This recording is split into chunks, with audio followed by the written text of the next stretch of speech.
Hello everybody, welcome back to another Peachy disc golf video. Today we are doing something a little bit different. It's just me, and I do have a little 9-hole challenge that we're going to be playing, but you may notice that I have a GoPro strapped to my head here. I've done a couple of solo videos on my personal channel, and it's been a little difficult recording with the tripods that I have. I usually don't bring a big tripod with me when I'm traveling for work, so yeah, I'm going to try using this head-mounted GoPro to do a 9-hole challenge. I'm here at Cherokee Park in Morristown, Tennessee. This is my first time visiting the park. I'm really looking forward to trying it out. It looks like there's actually like 4 or 5 courses in the area that all have really good reviews on UDisc. But today's challenge, I'm going to be using this bag of discs here. These are all discs that are no longer in my current disc golf bag, so I don't have it, my normal putters, my normal drivers, all of my normal discs, I left them at home, swapped them out for older discs that I used to throw. So I mean, I'm still fairly familiar with them, but should be a lot of fun. Hopefully this GoPro footage turns out this sort of like POV style. I'm not sure if it's gonna look good or not. I know, like, obviously when you reach back, you're like not looking at the target.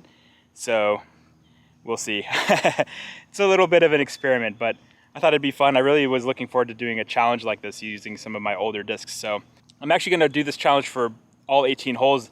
The front 9 will be here on this channel that you're watching now. If you want to watch the back 9 though, you should definitely check out my personal channel. I'll have a link to it in the description. The easiest way to find it right now is just search for TQM Travels, honestly. It's primarily a travel channel, but there is some disc golf content here and there. There's a bee on my finger. Oh my God. So definitely be sure to check out my personal channel if you want to see the back 9, but let's go ahead. We'll see you at hole 1.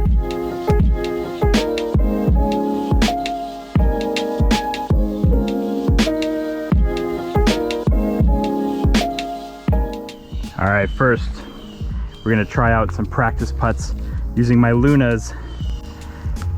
Haven't putt with a Luna in a while.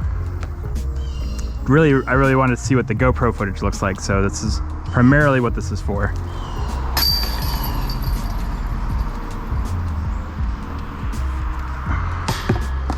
Off to a great start. All right, so hole 1 here is 265 feet. It's a par 3. You can sort of see the basket straight ahead in front of this gazebo here. So let's take a look in the bag. Normally I would throw my hex, so I think this is what I was throwing before. The Buzz, 265 feet. Oh, it turned over, but it's starting to fade back. We'll see how that goes. Again, I'm putting with Lunas. I switched over to Nomads a few months ago. I've really been liking them. I've putt with these Lunas for quite a while, so they feel familiar, but they are significantly shallower. Big hill behind the basket, so let's see how it goes.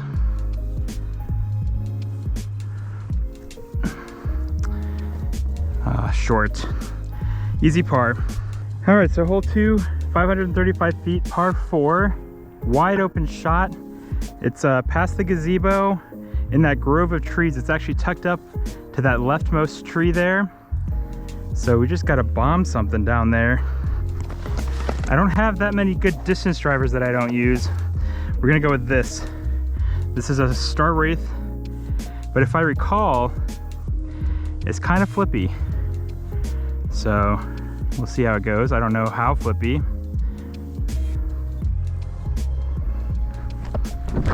Oh, the answer is not very flippy, and I definitely expected it to turn more. That's not very good. All right, so this shot did not go anywhere. I can't really see the basket, but it's definitely this leftmost tree here. I'm just gonna use the same disc, and now I know not to bank on any turn. Maybe I was just releasing it when I stopped using it on Anheuser a lot. I don't know.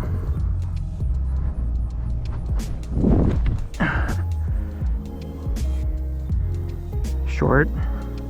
You can see my disc here. The basket is just on the other side of this tree. So normally I'd probably go with my distortion, which is very similar to this, to my zone. I actually really liked using the zone, and I just switched to the distortion for fun. Haven't switched back. It's a little deeper. I do find the zone pretty shallow, but it feels nice. Stand still here.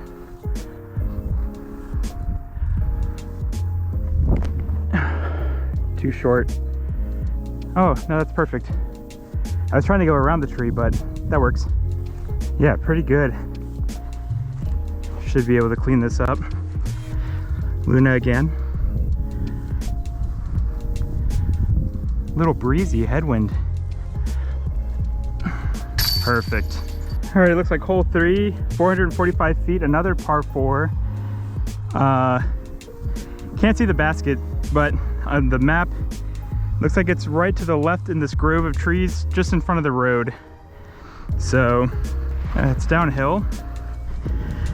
I would probably throw either my wave or maybe my zenith here. So why don't we go with this? A plasma trace. This was fairly overstable, so I just don't want to throw something too understable. If that wraith flips and keeps going to the right, I will be sad. I am going to hang it out towards this little sewer drain, I think, and then let the disc fade back. Too high, but it might be okay if it doesn't go in the trees. Oh, that's so short. Let's throw another one for fun. Go with the wraith for fun, just to see.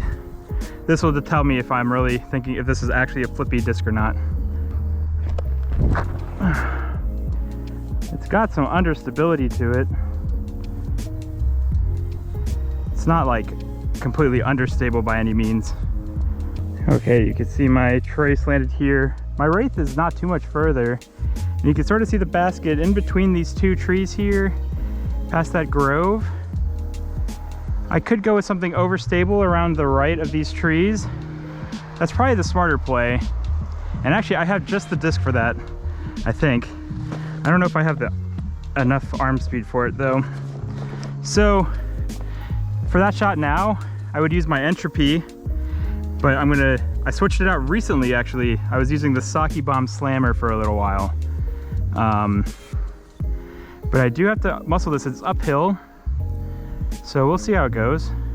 So I'm just sort of aiming straight ahead and hope the disc will fade. I'll put a little hyzer.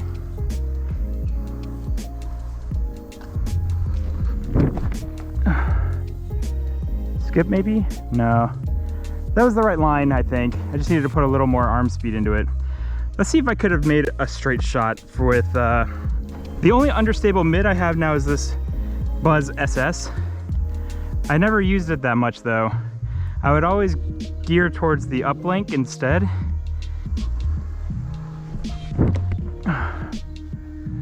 Oh, that would have been solid. Still short though. I thought maybe I was gonna have a long putt look, but I don't think so. The basket is right behind this left grouping of two trees. We're still gonna putt. Maybe we'll get something right in between and bounce in.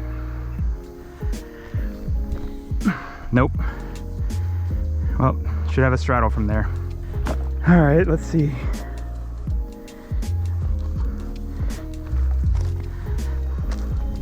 Oh, not great. I'm wearing pants. Oh, so nice. All right, hole 4 here. 310 feet, par 3. Can't see the basket, but I know from the sign, straight up over the hill and tucked away a little to the left, probably past this grove of trees. It is uphill, so I would want something probably understable.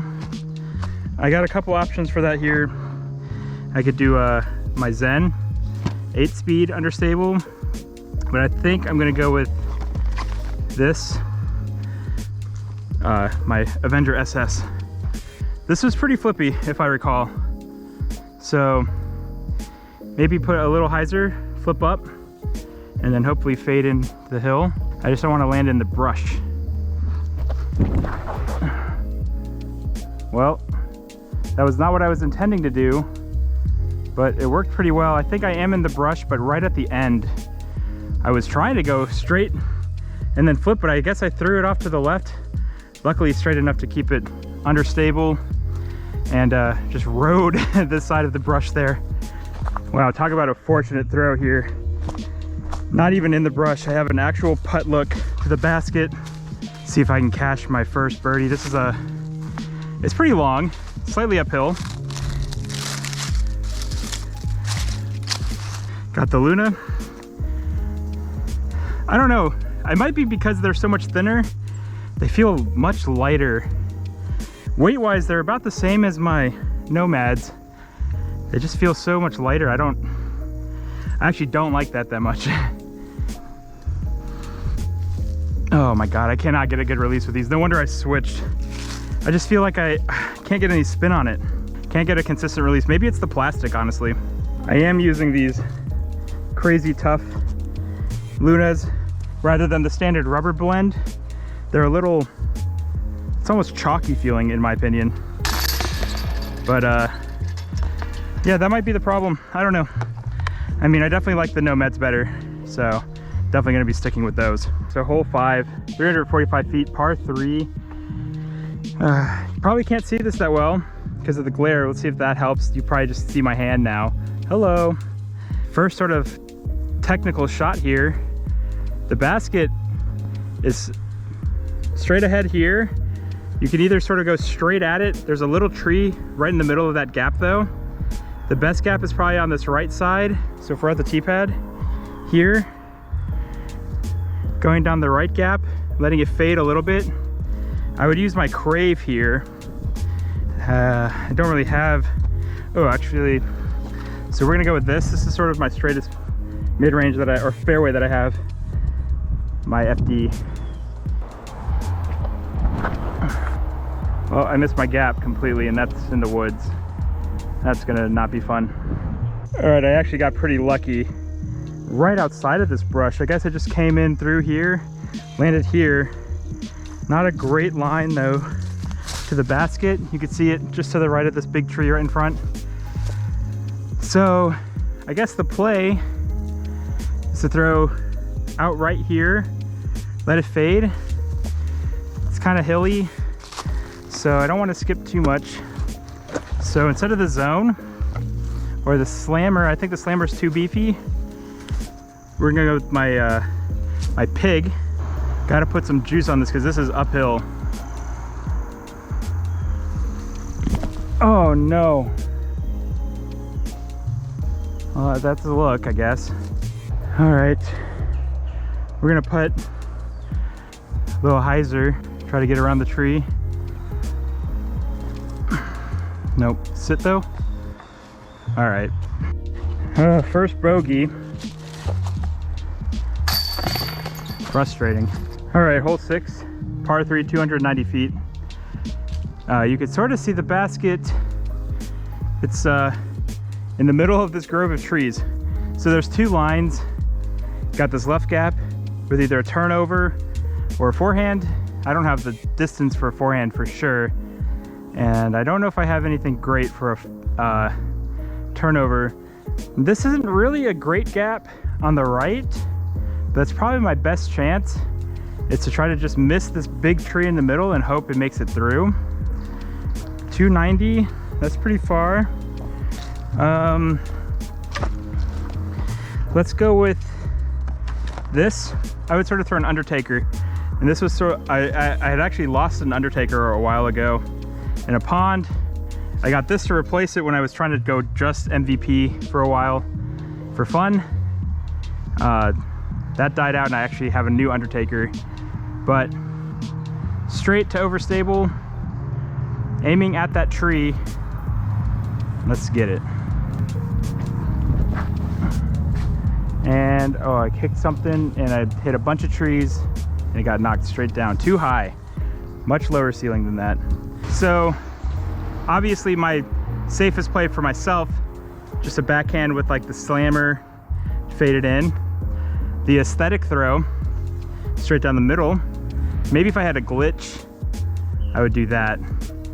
I could go forehand, slammer again, maybe zone. I think I would get a better release with the zone. I don't know. I don't really forehand that much. Let's just do a slammer backhand. All right, so got the slammer.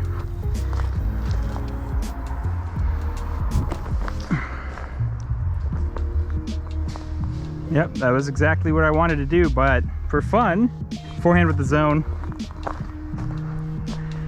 You can see why I don't forehand.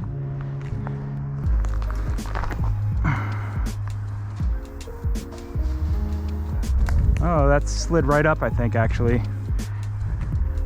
Yeah, that actually would be a par also. Well, surprisingly, my forehand was actually the better throw, but should still get a par. If I miss this, I should just quit.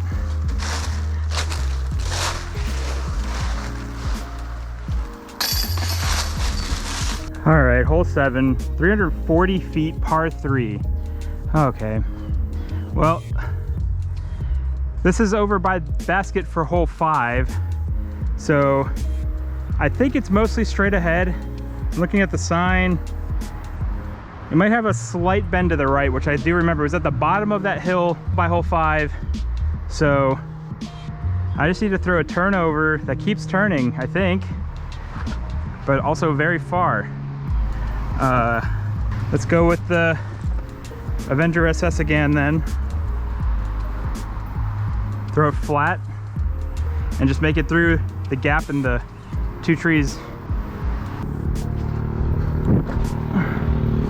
Too high. Still turning though. I just hit the branch and it fell straight down.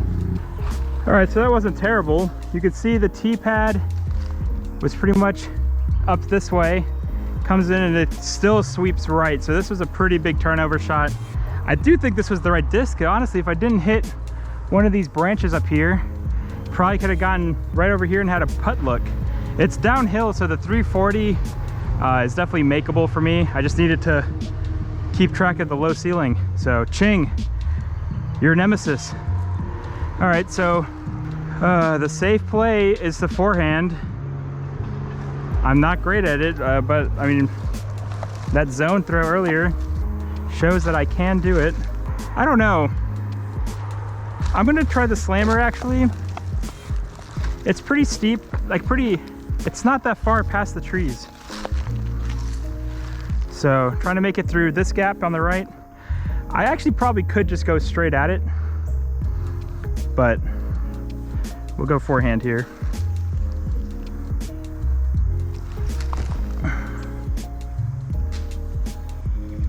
And that is parked.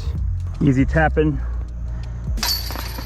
Hole 8, 615 feet, par 4. We're back out into the fields again. I can't see the basket at all, but looking on U-disc, I mean, I know it's straight ahead.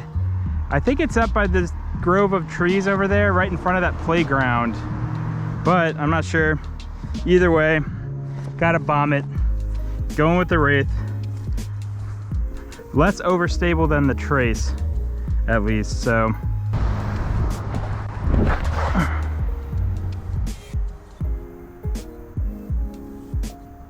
Starting to fade. A little roll. It would have probably been better if I stayed up on the hill.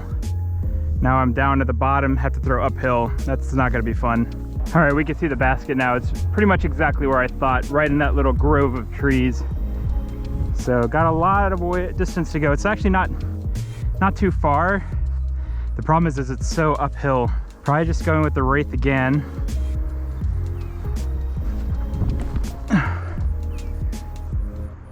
That's gonna be short. Should have a chip up though for par. Yeah, as I thought, pretty short. So it would have been better to land on this hill. So your second shot, you're on level. I think that was my mistake. I'm not even gonna try to putt this. I'm gonna use the zone. Honestly, for this shot, no, I'm not gonna use the zone. And my reasoning is, I would normally go with my Envy here. Soft neutron, skips less. So I'm gonna go with the Pig. This one definitely has more fade though than the Envy.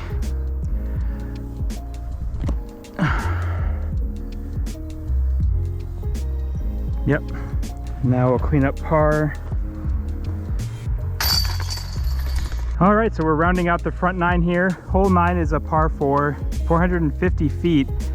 Straight ahead at the bottom of a hill. We've got to cap out on a birdie. Get back to even.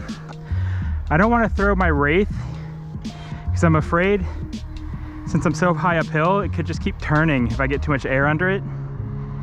And I don't really want to throw the Trace because I just don't like that disc. So I'm gonna go with the Onyx.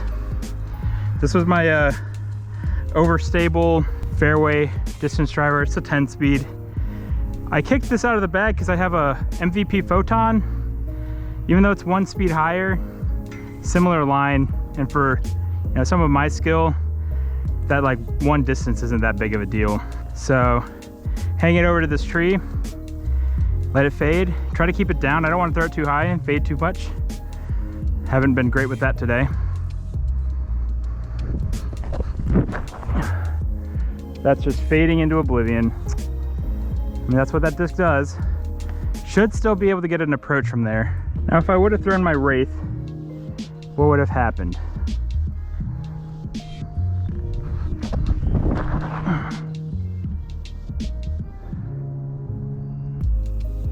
It turned a lot, but great distance actually. Maybe I should have gone with that. I'm at the bottom of that hill, a little bit to the left of the amphitheater. I missed out on a lot of distance using this Onyx. Let's see, you can see my Wraith. Where is it? I mean, it's in this bowl somewhere down here. I almost have an eagle look over there probably, unless it's not that far down. But either way, lengthy approach here from the Onyx. I mean, my heart says to go with the mid-range, but I'm afraid that it's just not gonna be long enough. So if I went mid-range, I'd probably go with this, the Iron Samurai. And I should be able to make it with it. I'm gonna trust myself here. I should be able to get this distance with this. So I chose this over the Buzz. This has no turn. The Buzz has a turn of -1. This has a little more glide, I believe, too. And when I was throwing it, it always felt a little more overstable than the Buzz.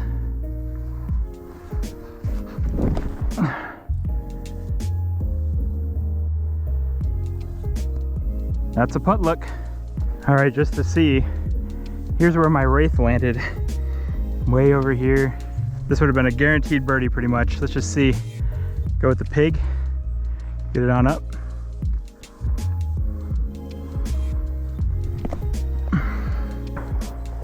Yep, that would have been a birdie. Instead, we're left with this. A lengthy putt inside the circle for the first birdie of the day.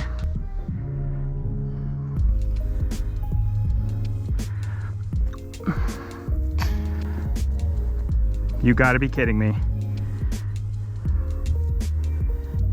It really does wonders with putters. Should be the same as putting with my normal putter, but just in the hand, this feels so foreign now. Now I'm gonna probably miss this putt and get a bogey on what should have been a guaranteed birdie.